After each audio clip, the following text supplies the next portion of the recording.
Hello everyone, this is Moses Ssebandeke, Mary's Room's writer, director, editor, producer and caterer because I can cook up a mean lasagna if I want to. Come at me, bro. So this scene was shot on the balcony in my flat. Yes, it's the first kind of like wide. We've got that young lady there, Susanna Kempner, who's just crying, embracing Shakira Francis playing Victoria.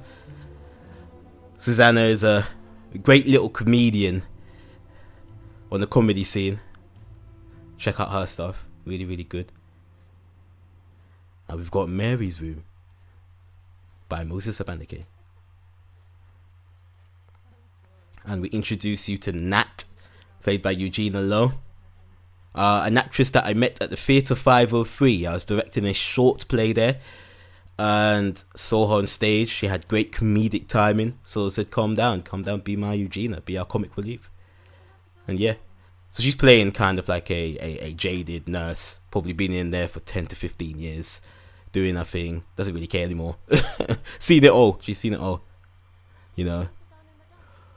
So seeing Victoria getting sad over one little patient dying, boo-hoo. But in all seriousness, yeah, Victoria is experiencing her first patient death. So that card was given to her by the actress prior, by Susanna's character. And it's like a thank you note for helping out the patient who just died. So that's what she's doing. And you could just see that she's not taking it too well. It's really getting down the dumps. And you see, all Nat wants to do is just move on. Just move on to something else. Of course, man, you need those BMA people, man. Can't have. Ooh, Tenerife. Party sport. So yeah, this scene was actually shot in my old youth club called Raw Material, based in Brixton.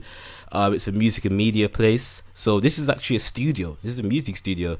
So this ain't a office or a GP office. This is a music studio. You go back to Nat. Yep, that's where they record, right behind her head. So you have the booth right there.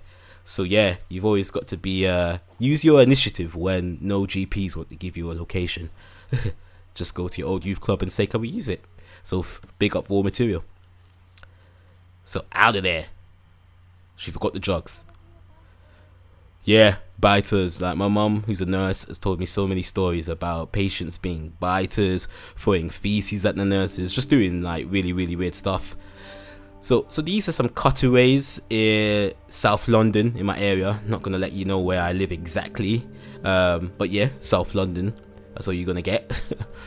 And there, yep, that's actually homage to one of my earlier films called Patient 4318, because that's self-indulgent.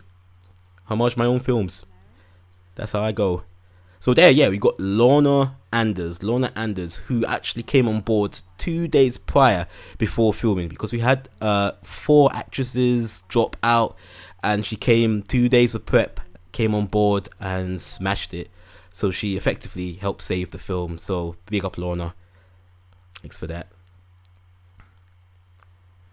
And now we're in a place where the bulk of the film happened. This interaction between Mary, who used to be a nurse back in the day, and Victoria, who's just starting her nursing journey. So 2 generations kind of going to heads, and one generation imparting wisdom to another generation. So that's essentially what this scene's about. Yeah. So I'm assuming you haven't watched this film first. Like, if you're watching this first before you've watched the one without the commentary, is a bit weird. But yeah, you know that she's actually Mary Seacole. So throughout this entire conversation, she's giving clues that she's actually not from this time, but from like the Victorian times instead. Yeah, but she never gives it out fully and stuff.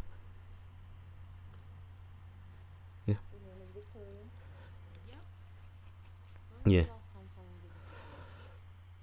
So in this scene here, Mary Seacole is talking about Queen Victoria. Queen Victoria and Mary Seacole were actually good friends because they had a similar sense of humor.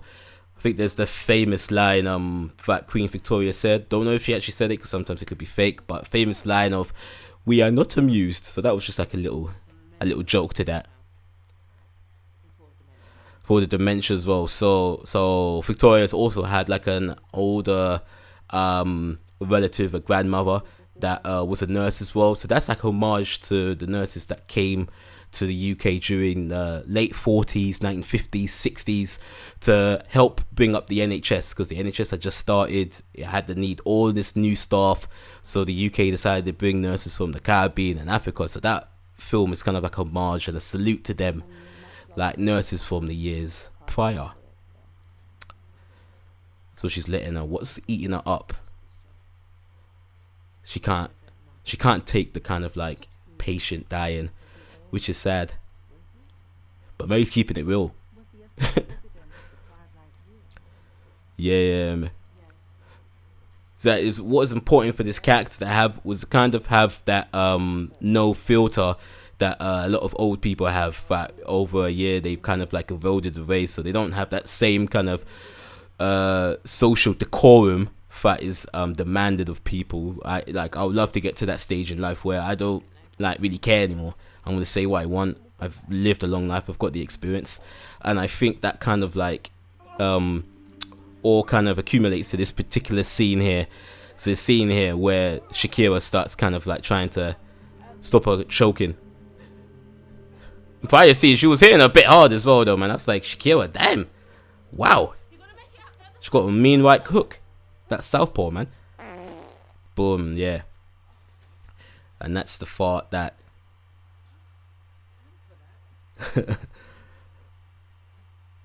once again, this is another story that my mum had told me before about, yeah, like patients just farting, filling up the air. I thought you were dying.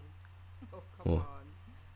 I used to have bullets fly into my backside when I was nursing the sick on the battlefield. So that scene, she's referring to the Crimean War that happened during the 1850s.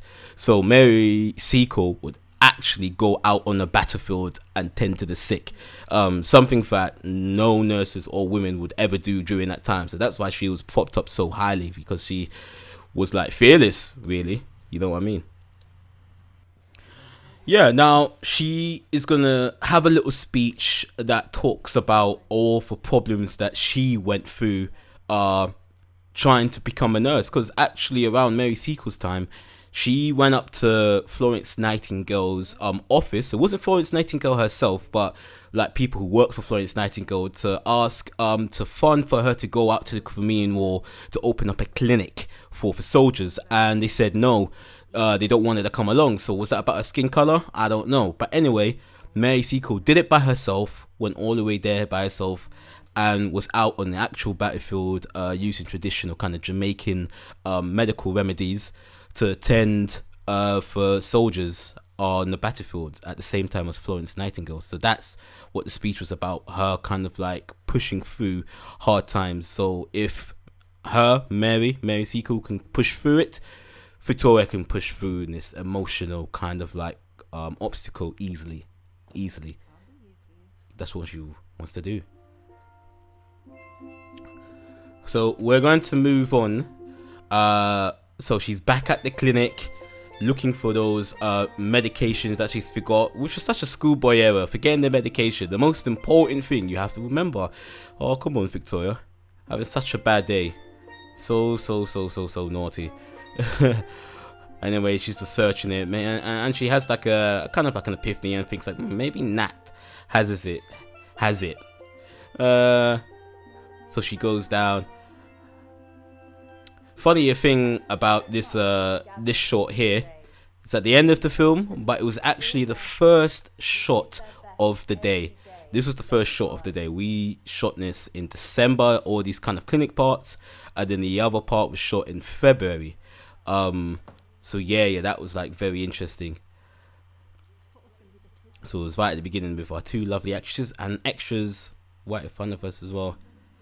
It was great stuff. This was also shot in place. This was actually filmed with like different instruments, so we had to kind of like find an instrument way to make it shoot. So that's Martine Richards, the actress that I've worked with on a film prior, directed by Janelle Rowe. Big up, Janelle.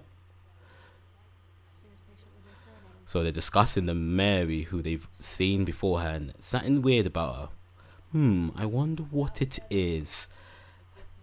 And then Martine's character reveals, boom, the new Mary Sequel Award. So people ask, like, what is the special effects in my film? So the special effects in the film is this picture here. In this picture, because we had because it's the first shot we shot of the day of all thing, we had a different actress back in December. And there was a different picture there, so we got a new actress, we had to get a new picture done, and we got a special effects person to composite the new picture over the old one. So that's a little kind of subtle bit of special effects. Eat your heart out, Marvel. So here's a information on Mary Sequel, because sadly when I was going around pitching the film, the guy tried to get funding, didn't get funding in, so funded it myself with Indiegogo and my own money. But when we were pitching it, they said they didn't know who Mary Sequel was. So I made sure at the end of the film I had to give this little information to show that that was a real actual historical figure who existed.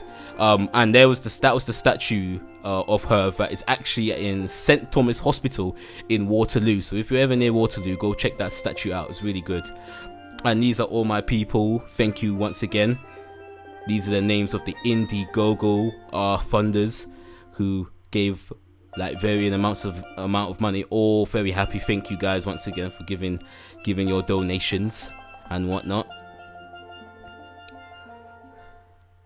And there, that's me at the end. Once again, thank you guys for watching this commentary, watching it again. I wanted to do this to kind of like add a little bit more for the people who gave a bit of their money.